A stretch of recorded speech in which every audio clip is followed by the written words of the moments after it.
Surprise, motherfucker! Yes, sir. We're officially back at it. Boog Nice coming at you with a quick update. So, it's been a few days since I put up something. I've been working on this for a few days. Let me see something here.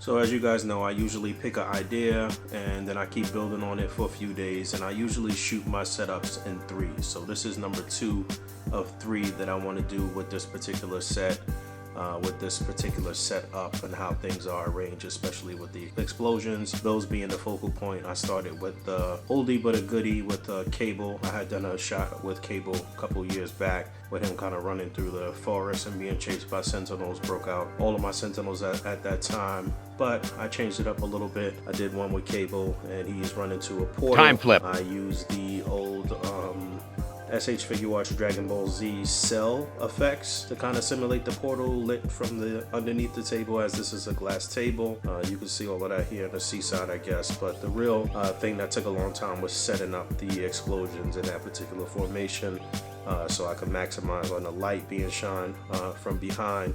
And as you can see, I have a bright, hot red light. You can see over the lights that I actually use to light up this set are just regular desk lamps, but they are white light, and I see people making that mistake a lot and lighting their setups with light bulbs that are like a reddish sort of hot hue on the light. And all you need is regular desk lamps. Now, if you do have something like a Lume Cube or some more expensive lighting, some box cubes or some other knockoff Lume Cube stuff, go with it. Do your thing. But for about $9 to $15 a piece, you could buy regular desk lamps just like this and get the pretty much achieve any kind of lighting you want.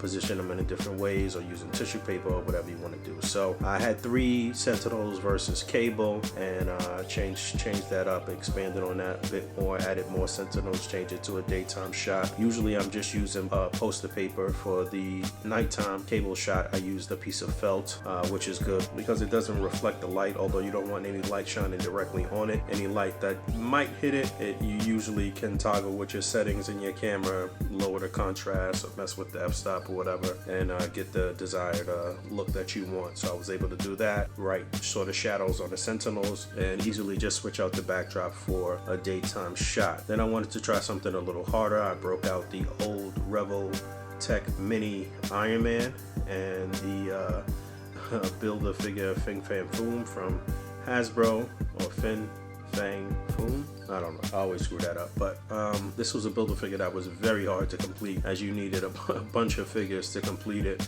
I don't know too many people that even have this BAF. I like the scale of some of the older Legends Build-A-Figures with some of the 3 3/4 inch figures. So yeah, that was the Cable, the Marvel Universe Cable, one of the very few Marvel Universe figures that I held on to, and that was the variant that came with the little baby Hope.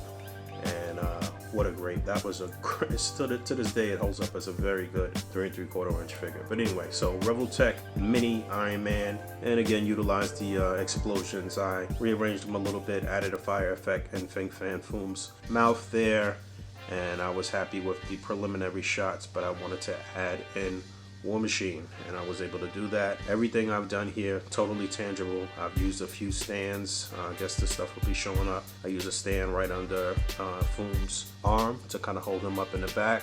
I used a stand under Iron Man to get him flying, and I did a little trick here with a flame to hide the base, and it kind of blends in with the rest of the explosions in the back, so when the light is hitting it, it just looks good. I use a little piece of rock formation. So I will always insert little small things into the larger explosion to give it a little more depth and kind of break up the explosion a bit. It'll help you to see the actual stems of the explosion, if you will. It'll help things to pop up a little better, and it won't just look like a big blob of light.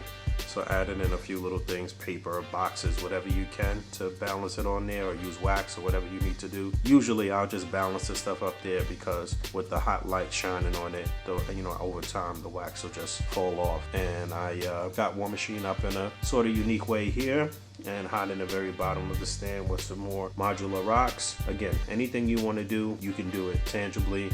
As of late, myself and a few other people have getting a little frustrated with the amount of Photoshop Photoshop in the group. You know, ACBA is about tangible displaying. It's about getting it done tangibly and not using any extra additives, and you know, essentially that makes you a better artist, in my opinion. It makes you more creative, it makes you think outside the box, it makes you work harder, makes you work smarter as well too. You know, I see a lot of people relying on Photoshop and edits, and a lot of those people, they can't pose though, or they have sets that don't necessarily make sense, or the anatomy of how they've posed the figures doesn't look right. You know, if you just run into hurry up and go to Lightroom or go to Photoshop and you know, eliminate things or add things, then you haven't really spent enough time on what this is all about. That's the posing. That's the foundation of any good display, and creating these little illusions and being able to hide the stance and challenging yourself and pushing yourself to the limit every time is what builds character, what builds a great artist. So this is me working on this set over 3-4 days already. You know, that's the other thing that it takes, is a lot of patience, a lot of time, and you know, you don't have to rush to put up something every night. You take your time, or maybe you put up something, you put out a little bit, get some feedback, and go back to the drawing board. But you know, you don't hurry up and put up something and take it down before you've actually looked at it on a bigger screen, you know, outside of the camera.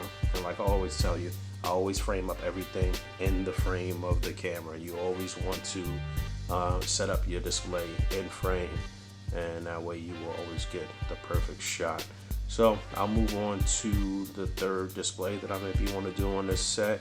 And yeah, I just want to chop it up with you guys for a few minutes. Hope you guys are safe wherever you are. As we continue to quarantine here in New York, it's still dead. Here's a little footage of me